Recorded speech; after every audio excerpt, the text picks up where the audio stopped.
Bem-vindo, minhas amigas e meus amigos. Eu sou Rodrigo Cardoso, o host aqui do Newcast Business. Hoje nós vamos falar sobre tributação, tá? Aqui estou hoje aqui também com o Túlio. Sou Túlio Silveira, um dos hosts desse podcast. Vamos aqui bater um papo, basicamente, o que é a tributação do... Esclarecer alguns pontos, né, Túlio? Isso, Simples Nacional, Presumido, Lucro Real, MEI, regimes diferenciados. E quais as opções o contribuinte tem. Túlio, vamos começar aqui um bate-papo bem simples, uma forma didática, né? Para que as pessoas entendam. Túlio, me explica para mim, uma empresa hoje do MEI, o que engloba o MEI? O MEI foi uma forma de simplificação.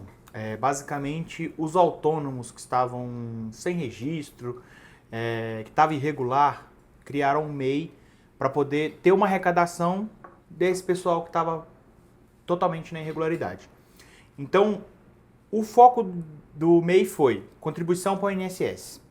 Então, é 5% do salário mínimo, que hoje está em 1.518, 5% dá R$ 75,90. Certo.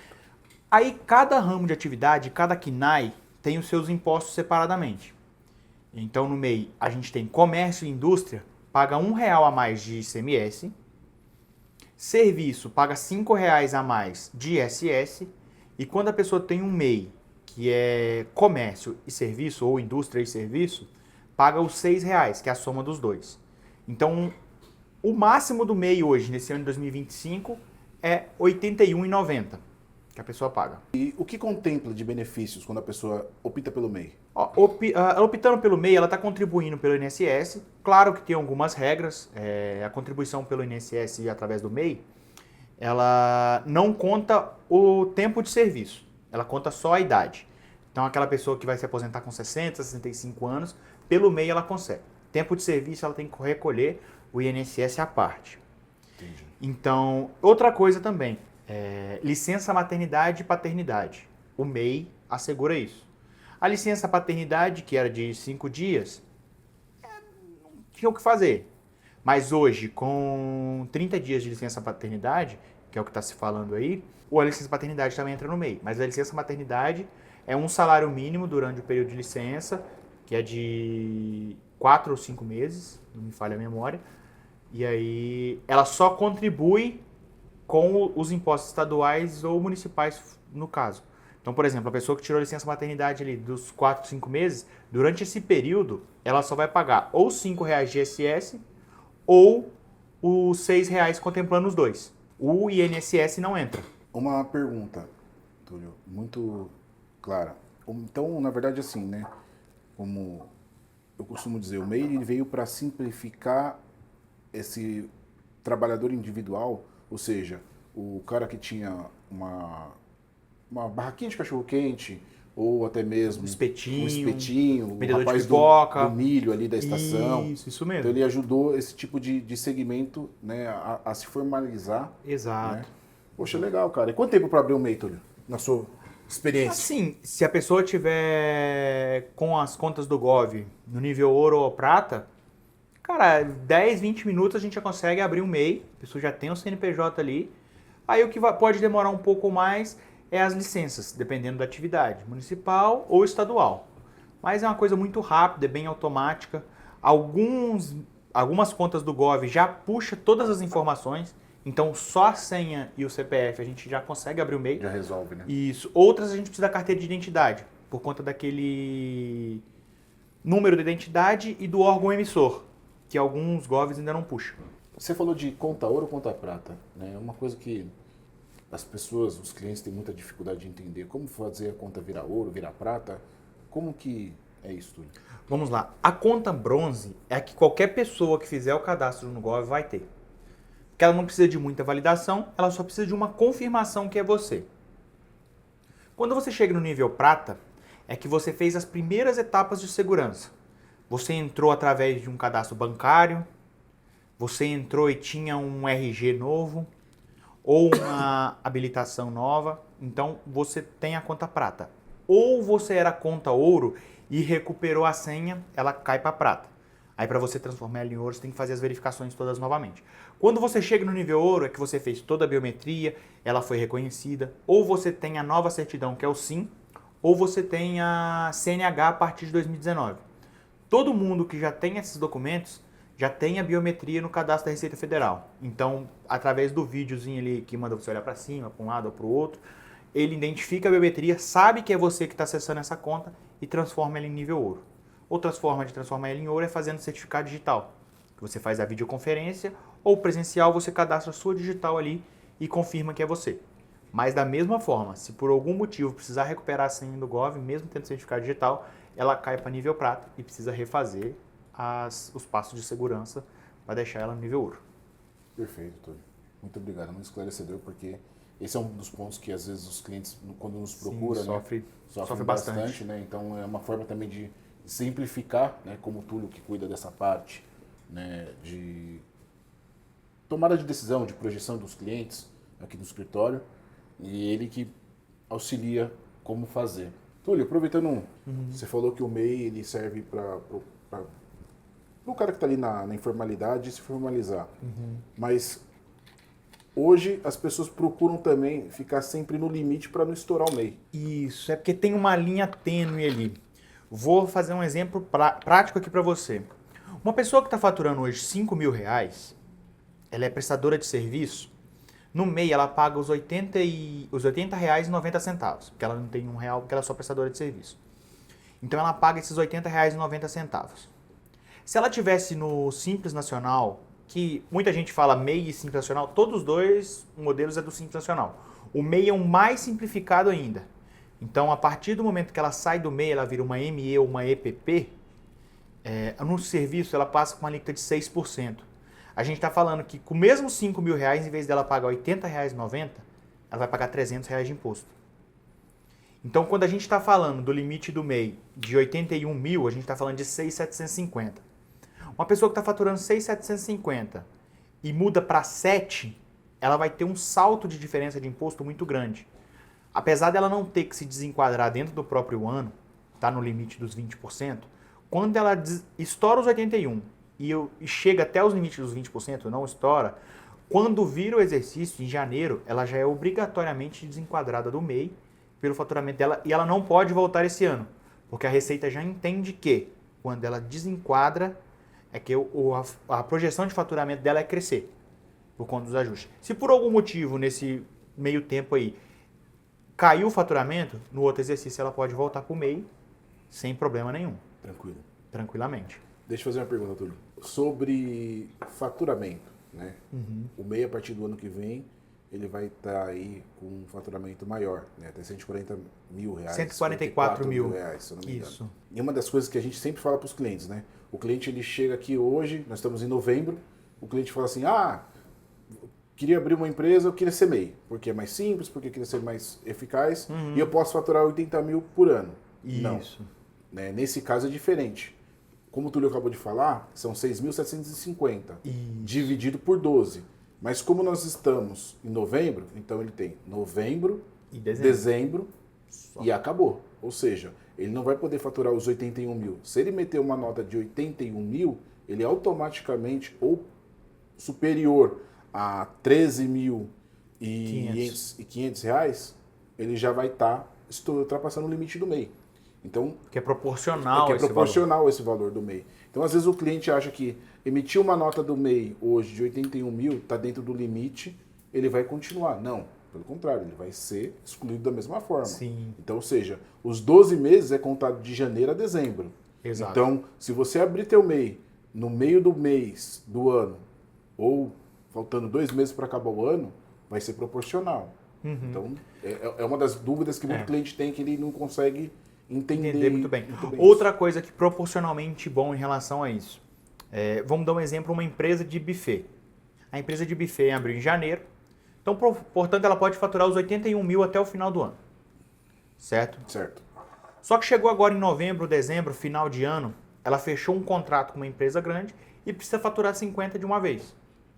Ela vai faturar mais de 6.750. Ok, o que manda é o anual. Ela completou os 12 meses, então na média anual ela pode faturar 6.750 por mês ou 81 mil por ano. Então se ela vem faturando R$1.000 todo mês e no final do ano ela fechou um contrato gigantesco para faturar 50 mil, a gente está falando que ela vai faturar 61 mil durante o ano. Então ela está tranquilamente dentro do limite do MEI, mesmo dentro de um mês faturando um valor bem superior à média. Então, porque o que manda é o anual. A média só vale quando você abre a empresa no meio do ano. A mesma coisa no ano seguinte, você fatura 80 mil no começo do ano. Aí você quer encerrar a empresa no meio do ano, tem alguns riscos. Por quê? A empresa durou só os 6 meses. Então, pode causar algum problema. É muito difícil acontecer, porém, pode ter alguma notificação em relação a isso. Então, quando a pessoa está no MEI e vai faturar altas notas, o aconselhável já é ela subir de patamar e ir para uma ME para evitar problemas futuros. Agora nós vamos falar sobre o Simples Nacional, que nada mais é, na minha humilde opinião, uma forma, né, de fazer... É a primeira reforma tributária que foi feita, né?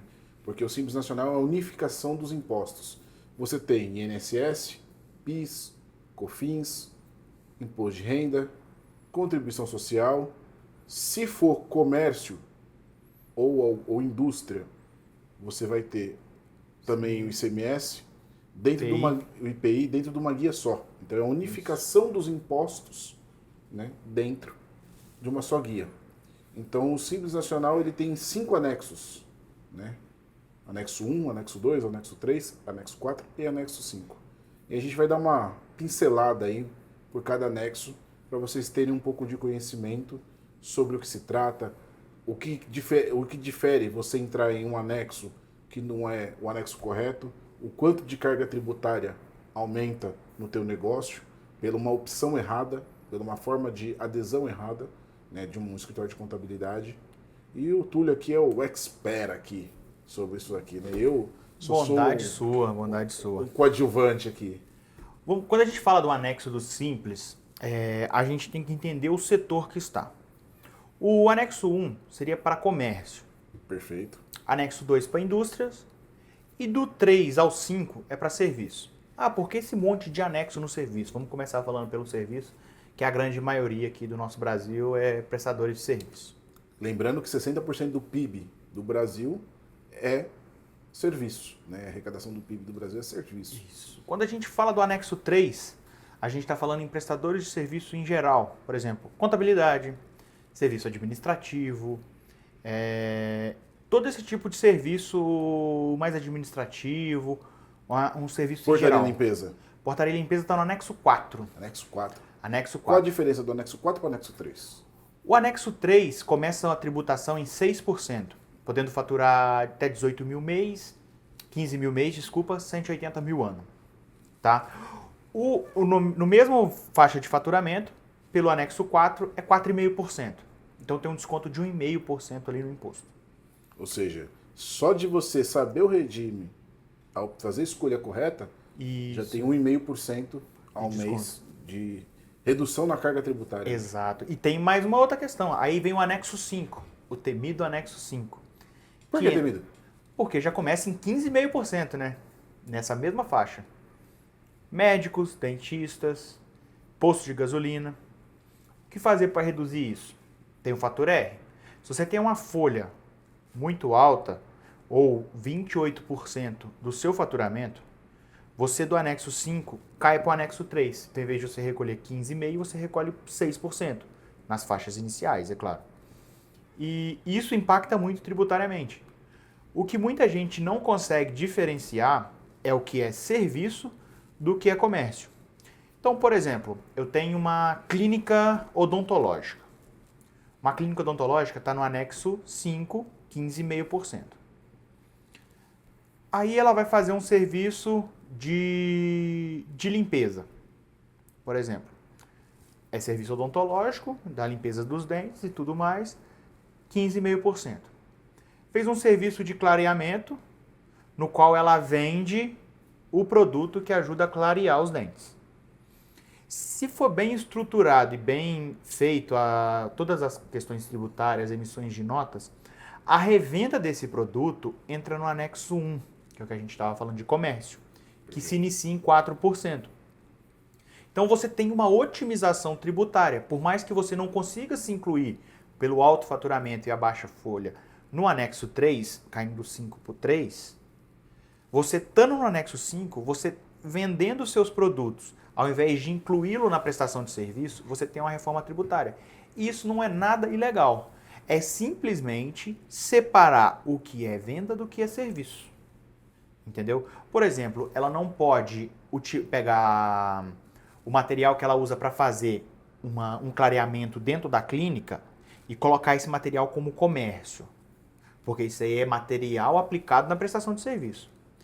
Agora, quando o paciente compra as placas dela, essas placas vai com a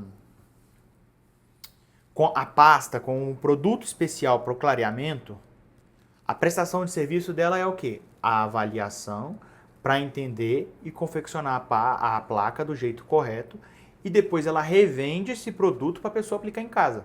Contanto que aquela placa ela pode ser reaproveitada depois. Então, se daqui um ano o paciente chega e fala: ah, eu quero clarear meu dente de novo.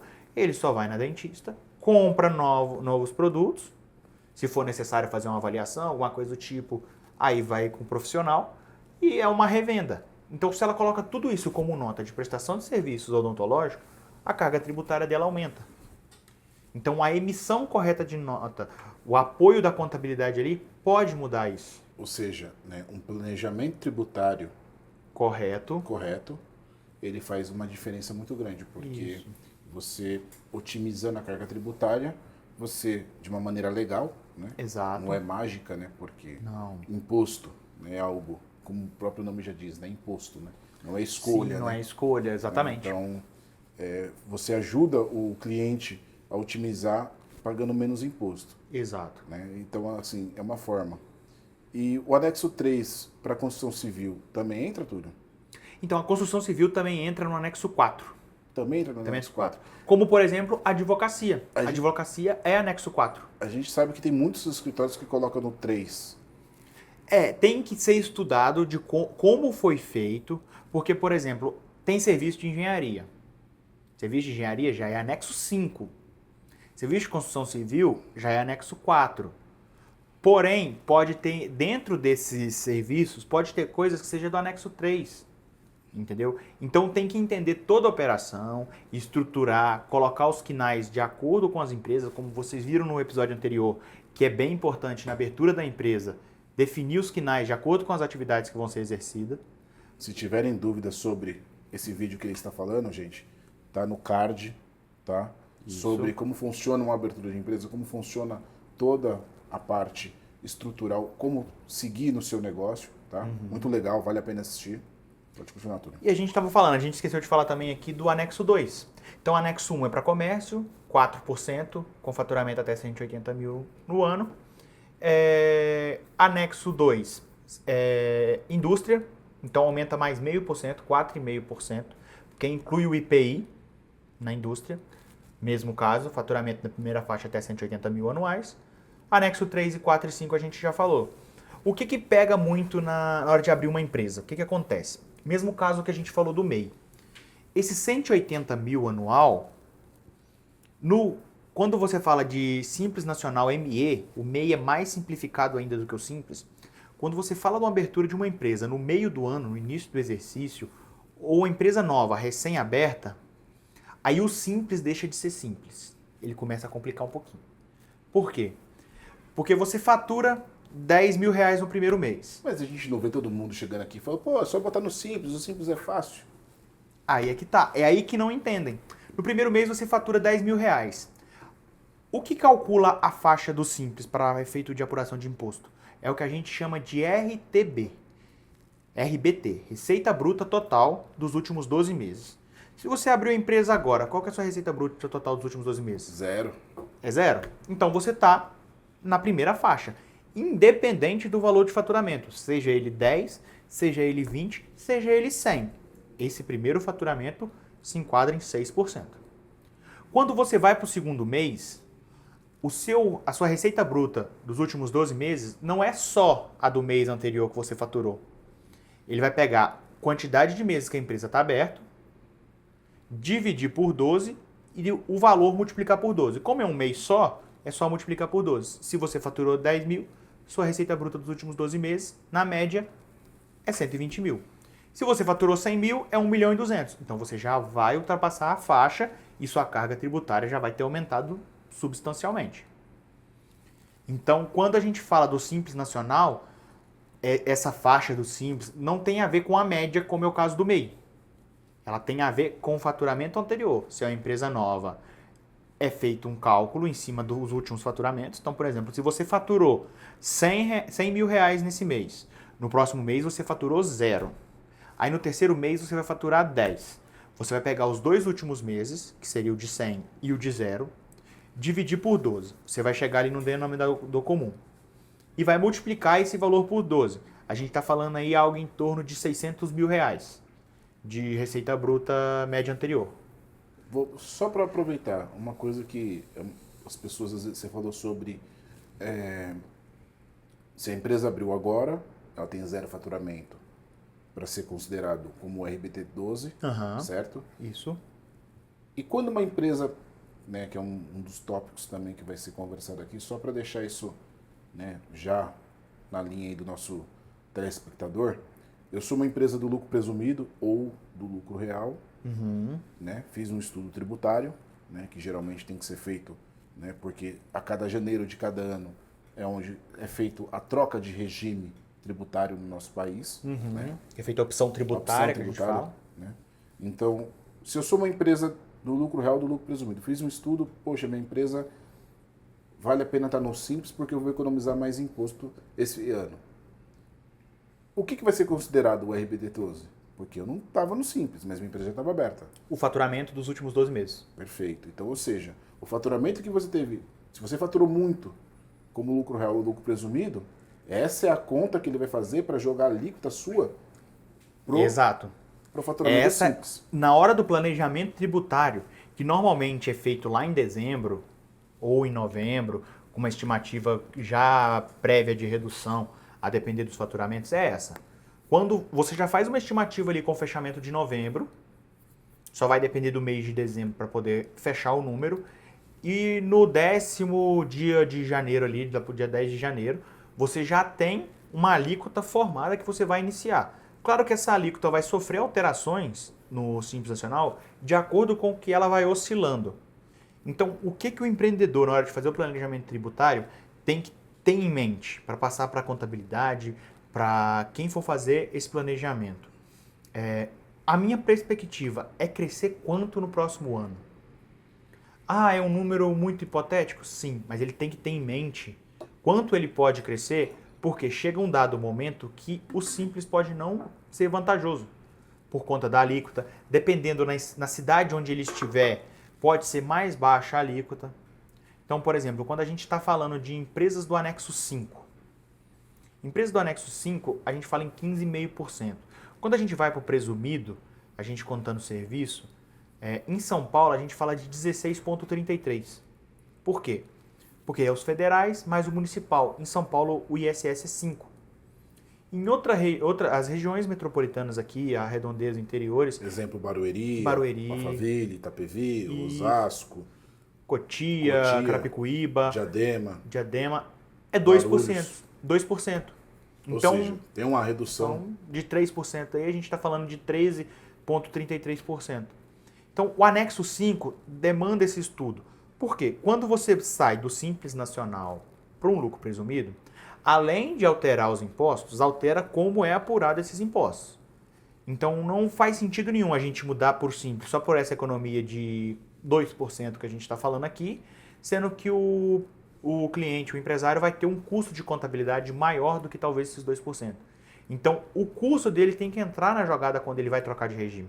E quando a gente fala do Simples Nacional, é uma entrega mais simplificada, é uma obrigação só que simplifica todos os impostos. Claro que aí tem alguns destaques para a gente falar que é do ICMS de FAO e do ICMS ST, que é no caso de comércio, como a gente está falando de anexo 5 é só serviço, tem que entrar nesse cálculo tributário. Porque se você cobra lá, numa empresa do Simples Nacional, anexo 5, se você cobra R$700 por mês para fazer essa empresa, é uma coisa. Quando ela vai para o lucro presumido, você tem que aumentar os honorários porque aumenta as obrigações. Então, além de você ter que entregar a obrigação para a Receita Federal, você vai ter que entregar uma obrigação para o município, vai ter que, a depender, entregar a obrigação estadual, se for um caso de comércio que não é o nosso caso, a gente está falando de serviço, mas é bom atentar também que vai ter essas obrigações. Indústria, né? Indústria. Vai ter separadamente uma guia de PIS, uma guia de COFINS, uma guia de imposto de renda, de contribuição social. Vai passar a ter que contribuir com o INSS patronal numa guia à parte, porque o INSS patronal está incluso na alíquota do Simples. Você paga ali uma alta taxa de INSS, mas dentro da alíquota do Simples. Você contribui muito alto com o INSS e os outros impostos ficam reduzidos. Quando você sai, cada imposto tem a sua alíquota respectivamente. Então Ou seja, pode ser que o aumento da carga tributária por conta dessa exclusão do Simples. Isso. Né? Pode ser que a gente chegue lá na frente e faça o seguinte. Eu estou faturando muito alto. No anexo 5, a minha faixa já está em 18%. Se eu for para o lucro presumido, como eu estou em Barueri, por exemplo, a alíquota é fixa em 13,33% de impostos federais e municipais. Ok. Previamente olhando, a gente já tem uma redução tributária. Porém, o que entra nesse custo? Vai aumentar o custo da contabilidade, porque vai ter que ter outros profissionais para poder fazer cada imposto, para poder várias obrigações serem entregues. Então, aumenta ali um custo da contabilidade. Aumenta também, se ela tiver um prolabore alto ou funcionários, o custo com o INSS que ela vai ter que pagar, que não entra nesses 13,33%, que já está englobado lá no Simples. Então, quando a gente fala de reforma, de alteração de regime tributário, não é só a alíquota efetiva, a alíquota básica lá. Não, tem que ir na alíquota efetiva, mensurar todos os custos para saber se vale a pena ou não. É por isso que muitos escritórios de contabilidade, né, a gente conversa bastante, né, sobre isso, pega o cliente e faz um Simples porque as obrigações e as responsabilidades não são tão grandes. A gente ouve muitos clientes que chegam aqui até conosco aqui, falando, olha, meu antigo contador falava que era bom estar no Simples por causa do ficar abaixo do radar da fiscalização da Receita Federal. Isso é tudo mentira. Quando você abre uma empresa, né, isso tem que ficar claro. Né? Não importa se você abriu um barzinho pequenininho ou se você abriu um mega bar, uma mega estrutura de estabelecimento. Né? Não importa. A partir do momento que você abrir um CNPJ, já ocorre a fiscalização.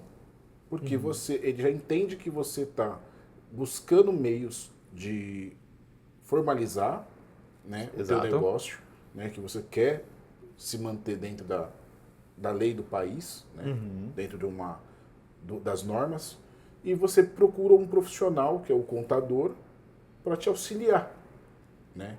Então, as pessoas ficam nessa, não, bota no Simples, o contador fala para ele, não, deixa no Simples, porque aqui aqui está debaixo do radar, e está tudo certo, né? E muitos escritórios de contabilidade, muitos contadores só mandam uma guia para o contador.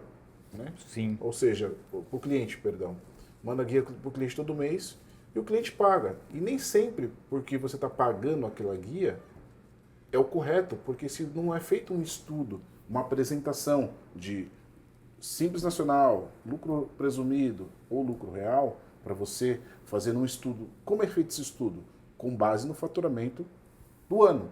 Então, eu pego o seu faturamento do ano, né? Nós aqui no escritório temos essa prática, né? De pegar o faturamento do ano e falar, olha, vamos fazer esse mesmo aplicação no Simples Nacional, no lucro presumido e no lucro real, para chegar num denominador e ver quanto deu de economia tributária. Entendeu? A economia tributária é dada dentro dos 3 regimes que temos as opções de janeiro de cada ano. Então, até para ficar claro isso para vocês, de uma forma que, poxa, nós não fazemos mágica, nós fazemos um estudo dentro do que as normas contábeis, dentro do Conselho Federal de Contabilidade, nos rege. Sim. Né? Então, esse é um dos pontos. Né? E também tirar essa ótica de que radar, porque de fiscalização. Não, hoje tudo é fiscalizado. Né? Hoje nós temos aí diversas ferramentas de fiscalizações para as empresas. Né? Esse é um outro ponto. E outro ponto também, a gente falou na alíquota do presumido ali de 13,33. Claro que essa alíquota pode sofrer variações, né? Ela tem aquele adicional do IRPJ, que nada mais é que quando o seu lucro tributável, que no presumido presume-se que você, dada a sua atividade, vai ter um lucro de tanto. Por exemplo, o serviço. Presume-se que 32% do seu faturamento seja lucro. Então, desses 32%, quando no trimestre ultrapassa os 60 mil, tem uma alíquota adicional de 10% de imposto de renda.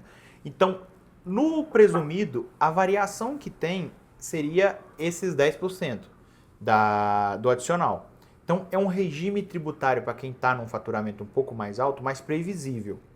Sim, sim. Apesar das enormes leis tributárias que a gente tem, é um regime mais previsível.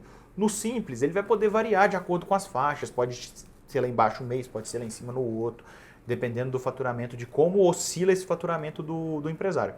Agora, no lucro real, não. A gente não consegue dar uma alíquota efetiva, por quê? O lucro real você deduz basicamente as suas despesas, chega naquele lucro que é o real e se aplica os impostos.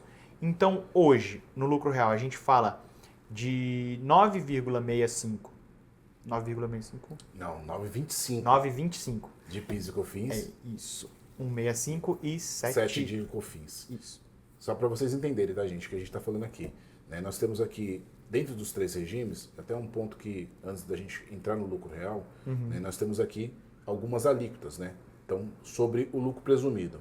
Ou seja, nós temos 0,65 de PIS, 3% de COFINS, e imposto de renda vai ser de acordo com o ramo de atividade. Você tem 1 ponto alguma coisa, 1,88, 2 ponto alguma coisa de imposto de renda, tem adicional. Então, vai fazer-se uma junção. É a contribuição né, social. Que é a CCLL. Então, vai Isso. fazer uma somatória dessa junção de alíquota para chegar no efetivo. Né? Quando a gente fala 11,33, aqui é impostos federais. PIS, COFINS, imposto de renda e contribuição social no presumido. Isso. Quando a gente fala 16,63, considerando estados de São Paulo, cidade de São Paulo, 16,33. entendeu? É por conta do ISS. Isso. Entendeu? Que tá em 5%. Se houver ICMS, vai ter que fazer toda aquela questão da regra de se tem venda para fora do estado, se não tem venda para fora do Tem estado. de FAO, Tem substituição. que fazer para dizer uma alíquota mais aproximada. Mas, de via de regra, é isso. No lucro real, você já tem o PIS e COFINS definido, né? Que é 7% de COFINS, 1,65% de PIS, mas você tem 15% de IRPJ, mais o adicional de 10% e mais 9% de CSLL. Tá? Então isso vai depender da operação. Então, assim, uma coisa que eu ia perguntar aqui para o Túlio, né? Sou uma empresa hoje de lucro presumido. Faturamento aí de 5 milhões de reais por mês. Ou seja, 60 milhões de reais Tá. ano. Compensa eu ficar no presumido? Quando compensa eu sair do presumido e ir para o lucro real? Em que momento compensa? Primeiro de tudo que a gente tem que ver é toda a operação. Por exemplo, uma empresa de prestação de serviço no lucro presumido, a gente está falando que 32% desses 60 milhões é lucro. Dá algo em torno de 18 milhões mais ou menos de lucro no ano. A sua empresa tem esse lucro? Esse lucro é existente? Não, a minha empresa trabalha com a margem apertadíssima. A gente, apesar de ser prestador de serviço, a gente tem um custo alto para captar cliente, está fazendo investimento, comprando máquinas para poder desenvolver, para poder crescer. Nossa margem de lucro, a gente está trabalhando algo próximo a 10, 15%. Opa, previamente, por imposto de renda e contribuição social, compensa você estar no lucro real. Vamos analisar agora o PIS e COFINS. Das despesas que você tem, são dedutíveis de PIS e COFINS. Quanto dessas despesas? Quando a gente está falando de PIS e COFINS aqui, eu tenho uma margem de lucro, uma despesa, algo próximo a 70%, 80%. Opa, pode valer a pena. Aí a gente vai colocar tudo no papel, fazer todos os cálculos e entender. O que pode acontecer? A gente não fala de ICMS nesse caso, porque o ICMS, tanto no real quanto no presumido, são apurações parecidas, são iguais assim, né? Entre si. Então não faz diferença na hora desse cálculo, faria diferença no simples, porque mudaria completamente essa questão. Como é presumido e real, não faz diferença. Então, isso tudo tem que analisar. Por exemplo, agora você não é uma empresa de serviço, você é uma empresa de revenda, então. Você vai revender produtos esportivos. O que tem que analisar? Da onde é feito suas compras, para onde são feitas suas vendas, quais são as alíquotas de ICMS e tudo que tem. A presunção de comércio ela é reduzida. A gente fala em 8% para imposto de renda, 12% para contribuição social. Se você tem um lucro acima disso, não compensa você estar no lucro real. Compensa você manter no presumido. Se você tem um prejuízo ou um lucro inferior a isso, está trabalhando com a margem de lucro de 5%, pode valer a pena ir para o lucro real. O lucro real, o que muda do lucro real para o presumido é isso, a presunção de lucro. Está dentro da sua realidade? Vamos fazer um exemplo prático e quase impossível de acontecer. Você está no lucro presumido, a sua presunção de lucro é 32% e sua margem de lucro é 32%. Lucro real ou presumido? Nesse caso, lucro presumido. Por quê? Porque se houver um crescimento, você não é pego de calça curta e ter que pagar um imposto a mais. Aí, mas e se houver uma queda nas vendas e tudo mais, tiver um prejuízo? A gente trabalha, quando você é empresário, você trabalha pensando em crescer. Pode acontecer de cair e você ter algum problema. Mas quando você está no presumido, as obrigações são reduzidas. Quando a gente fala que está fora do radar no Simples, o que acontece? No Simples Nacional, você tem as obrigações simplificadas, os impostos simplificados e a fiscalização simplificada. Se você entrega tudo certinho do jeito que foi feito, quando a gente fala de ficar fora do radar, como você comentou no Simples Nacional, não é bem ficar fora do radar, né?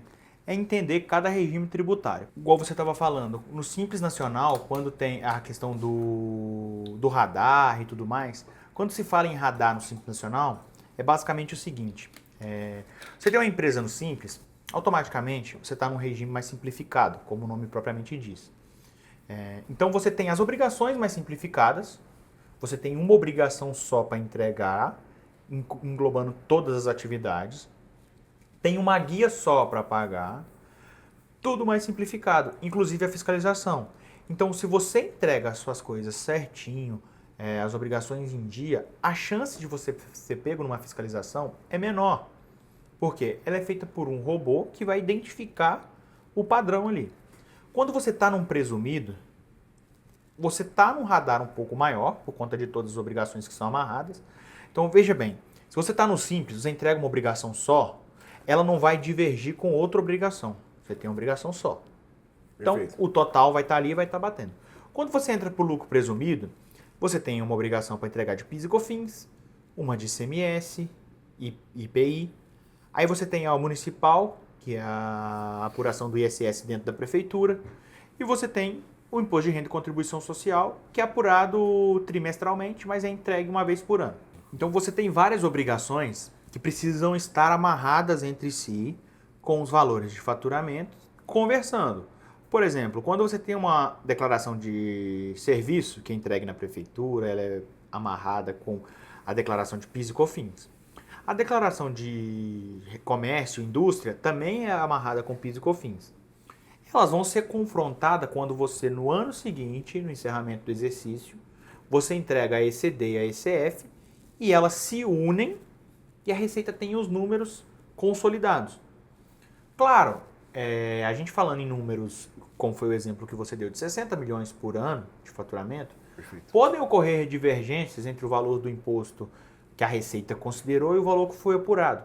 Mas isso é factualmente discutível e entendível pela Receita, porque são arredondamentos que a gente fala. Então, quanto maior o número de faturamento que você tem, maior é o número de arredondamentos. Então, por exemplo, quando você está falando de uma empresa que fatura bilhões, o arredondamento dela pode ser entre 100 mil, 200 mil, porque ela trabalha com casas reduzidas para cortar alguns zeros daquela casa. Então, é arredondamento que não é perceptível durante a operação. Então, são números, são percentuais que, pela Receita, faz sentido. Sim, tem uma diferença, mas não é uma coisa gritante. Então, pode ser algo que diverge ali entre um faturamento e outro. algo por volta de 1%, por exemplo? Pode acontecer. O máximo que a Receita pode pedir é uma explicação, vai ser feita a explicação, não é arredondamento. Ah, aqui teve uma devolução que na época não foi entregue, mas depois foi lançado, não foi retificado uma obrigação. E tudo isso acontece. Então o presumido muda sim. Quando a gente está falando de lucro real, que você vai ter que mostrar para a Receita qual que é seu lucro ou qual é o prejuízo, a fiscalização multiplica ainda em cima do presumido. Porque no presumido a Receita já presume um lucro para você. Então não tem como você ficar driblando ela muito. Aí a não ser, aí tem como driblar, seria com sonegação, mas não é o caso. Entendeu? Você vai deixar de emitir. Se você sonegar teu imposto, Pra para que você pegar, a Receita vai te autuar. Então, ou seja, você vai tomar uma multa mínima Isso. aí de 150%, mais uma criminal por crime contra a sonegação. ordem tributária.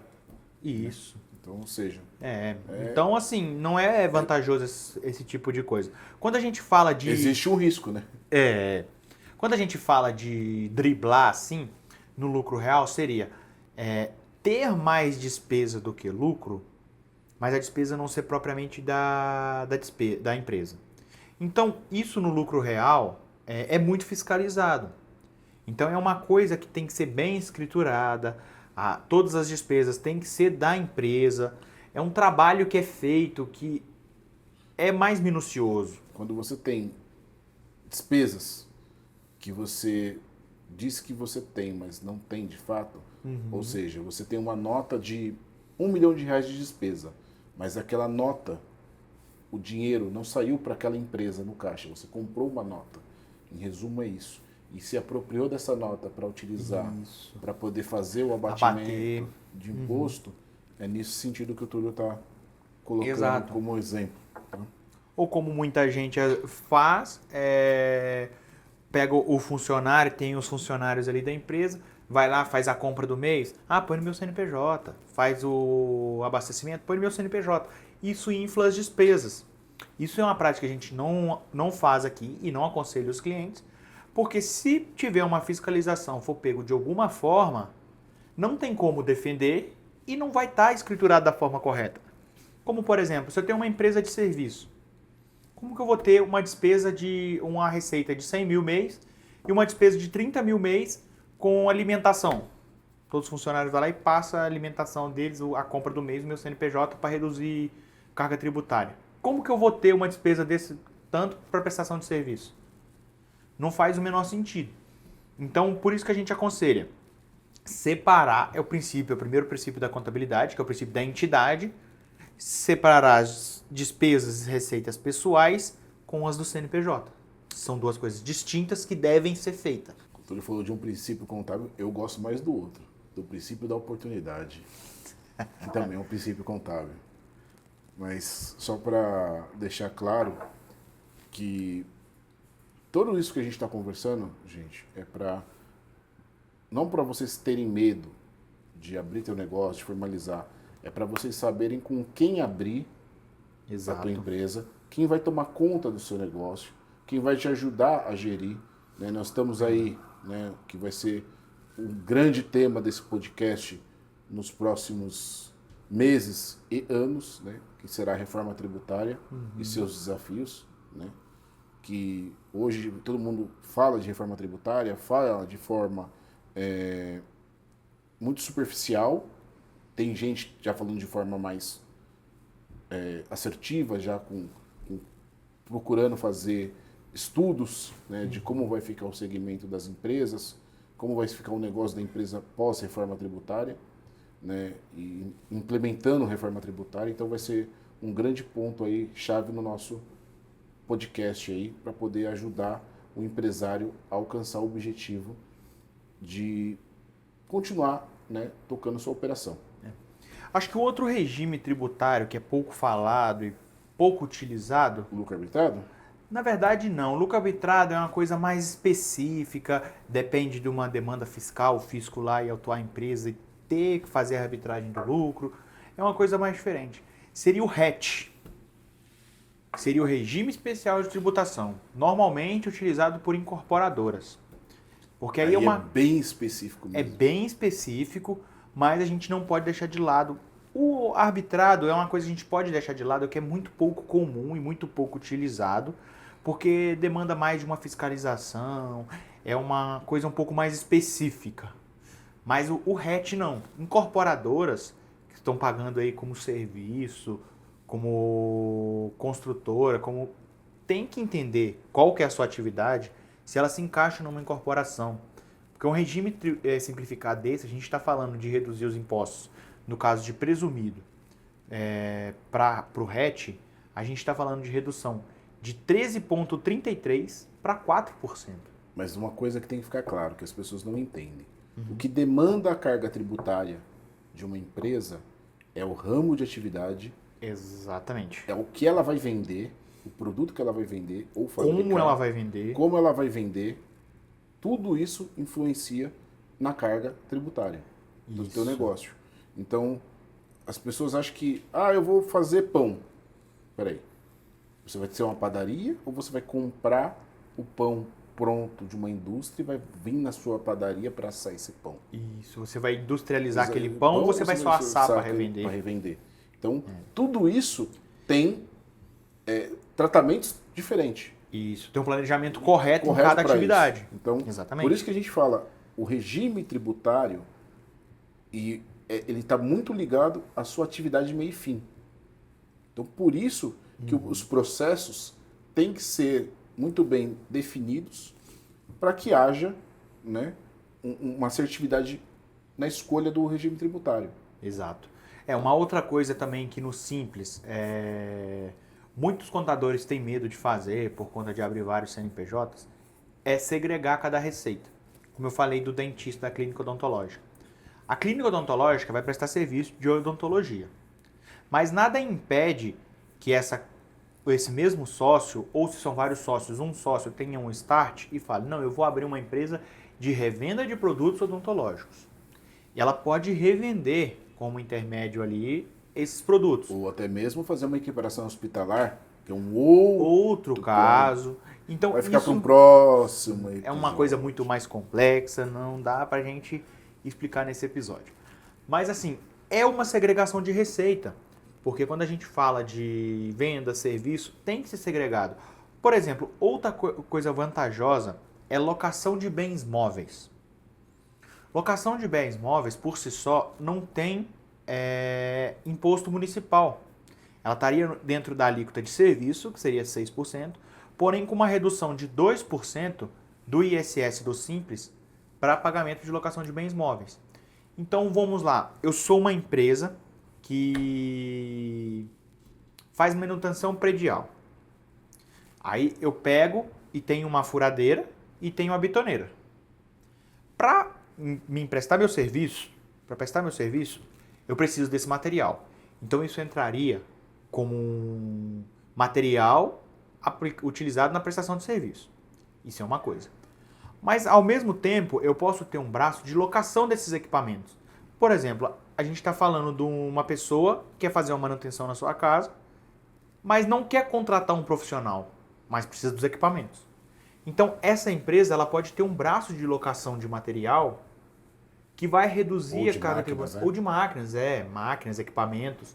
A única locação que não está englobado nisso é locação de imóveis, que aí é uma atividade não permitida no Simples Nacional, que tem que ir direto para o presumido ou lucro real, normalmente lucro presumido. Sim. Então, assim, tem formas de fazer a redução tributária, a otimização desse imposto dentro da legislação. É que a legislação é muito complexa. Tem muitas páginas, muitas linhas, muitos impostos que precisam ser lidos.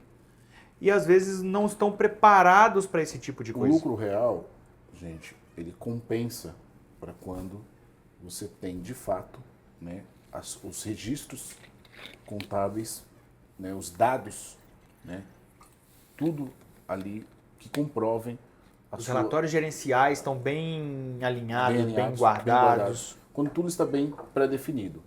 Então, aí vale a pena você estar no lucro real quando você, de fato. Porque o lucro real nada mais é do que você pagar imposto sobre a sua lucratividade. Uhum. Que, de fato, seria o correto. Porém, entretanto, todavia, você tem uma alíquota maior do que as outras.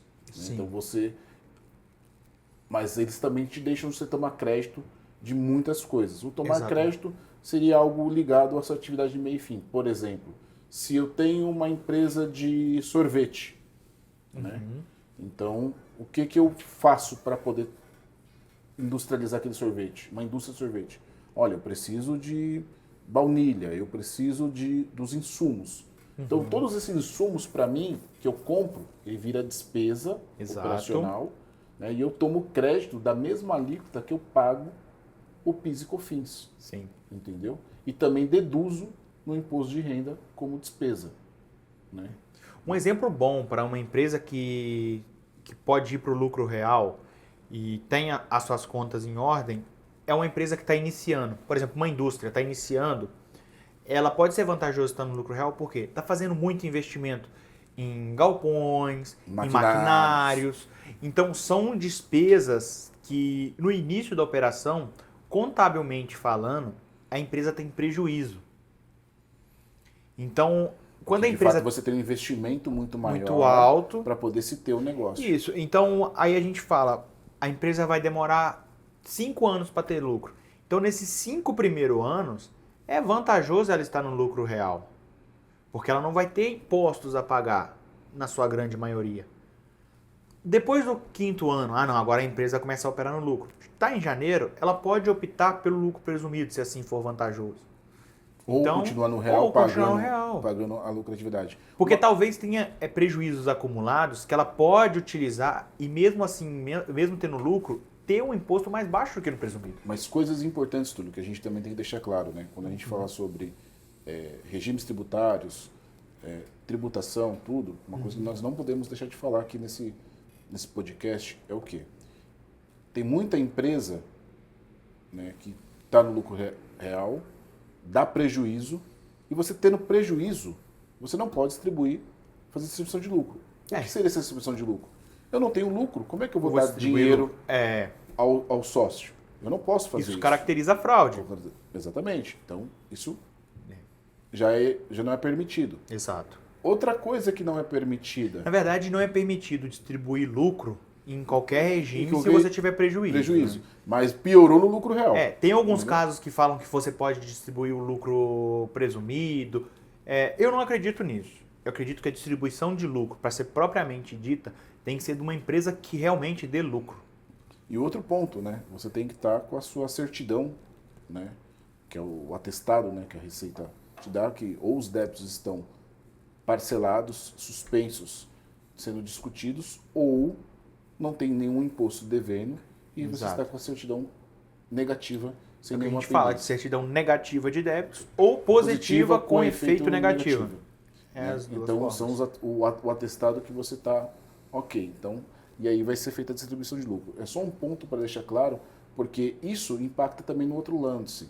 Quando você tem prejuízo e você quer vender tua empresa, né? E até que ponto vale a pena você ter prejuízo, né?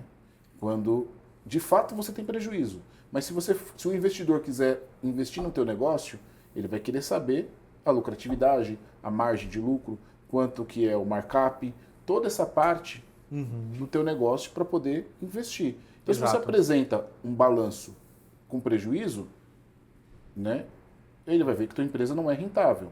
Até mesmo para os bancos emprestarem dinheiro para o teu negócio, também é um outro ponto. Porque como é que o banco vai emprestar dinheiro para uma empresa que não tem liquidez? Quando a gente fala de distribuição de lucro, lucro da empresa, o que muitos empresários, empreendedores confundem é distribuição de lucro com geração de caixa. Como assim?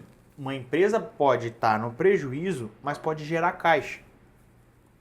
Por exemplo, vou dar um exemplo bem simples aqui. Você tem um patrimônio na sua indústria com galpões, máquinas, imenso. Então você tem uma depreciação desses equipamentos muito alta. Então vamos colocar que você tem uma depreciação de 100 mil por mês, 1.200.000 de depreciação no ano dos equipamentos. A sua empresa deu um prejuízo contábil de R$1 milhão. Porém, você gerou caixa de 200 mil naquele ano. Por quê? A depreciação não é desembolso de dinheiro. A depreciação é investimento que você fez, que está lá no seu imobilizado, que foi se desgastando com a produção. Então, isso para efeito tributário, para efeito contábil, é uma despesa que aumenta o prejuízo da empresa. Então, isso não significa, mas como que eu dei prejuízo se eu comecei o ano com 200 mil no caixa e terminei com 400? Geração de caixa é uma coisa, lucro contábil é outra. Então, tem que se atentar a isso. Muitos empresários às vezes querem distribuir o lucro porque sobrou caixa. Lucro de caixa nada mais é do que esses 200 mil seria um dinheiro que você teria que guardar para poder comprar outro equipamento. Que na verdade você teria que guardar 1 milhão e 200. Mas a sua empresa dá prejuízo de 1 milhão, você usou esse dinheiro para cobrir o prejuízo dela e sobrou 200 mil que você vai ter que usar para reinvestir nessa empresa. Então, Perfeito. É basicamente isso que muitos confundem. Então, assim, tem negócios que vale a pena estar no presumido, tem negócios que vale a pena estar no lucro real e tem negócios que vale a pena estar no simples. Mas depende, né, do seu negócio, né, da escalada que você está. Né? Quase sempre vai compensar o regime do Simples Nacional, porque o próprio nome já diz, é mais simplificado, os custos para poder entregar as obrigações são mais baixos, o controle que o empresário tem que ter, o custo com o funcionário é mais baixo. Então, assim, o lucro real e o presumido, a gente pode falar de uma otimização tributária, mas...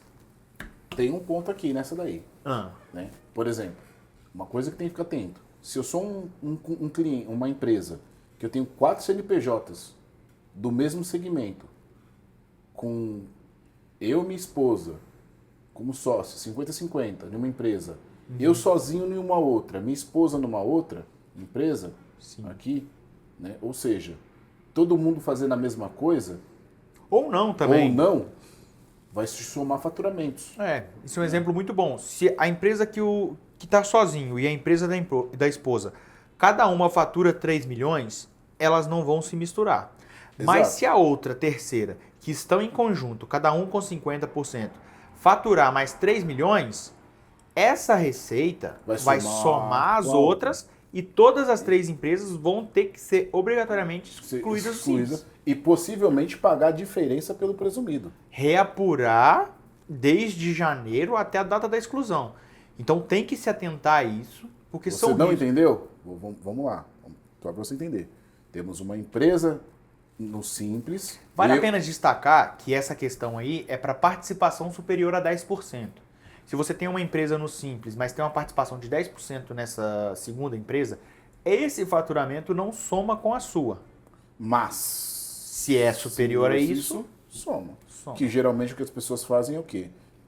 Abre uma empresa no nome, com a esposa, 50% aqui. Exato. Bota mais uma outra pessoa numa outra empresa aqui, mais 50% aqui da outra empresa, ou até mais, deixa 10 para ela, 90 para outra pessoa. Tem 3, 4 CNPJs do mesmo segmento. No mesmo endereço. Aí é um outro caso. Com o mesmo contador, com tudo. Aí é um outro caso que pode virar grupo econômico. Vai gerar grupo econômico. O que acontece? Quando você tem empresas, você sócio com a sua esposa, aí você pega uma sociedade com um filho, um segundo filho, vamos supor que são 3 empresas do ramo de comércio, né? Comércio varejista, todas no Simples Nacional, e você detendo mais do que 50% da participação no capital social, o que isso vai fazer? Vai formar grupo econômico, ou seja, vai somar os faturamentos de cada empresa, tá? Pode ser excluído do Simples. E vai, se ultrapassar os 4 milhões e 800 ali, você vai ser excluído do Simples, tá? Até não os 50%. Se o sócio for investidor, tiver os 9% em duas e numa ele tiver os 100%, e exercerem a mesma atividade e tiverem transferência entre as empresas para cobrir o caixa de uma ou de outra, isso pode configurar grupo econômico. Veja bem, não é que a mesma pessoa não possa ter 2 empresas do mesmo ramo com endereços diferentes. Pode.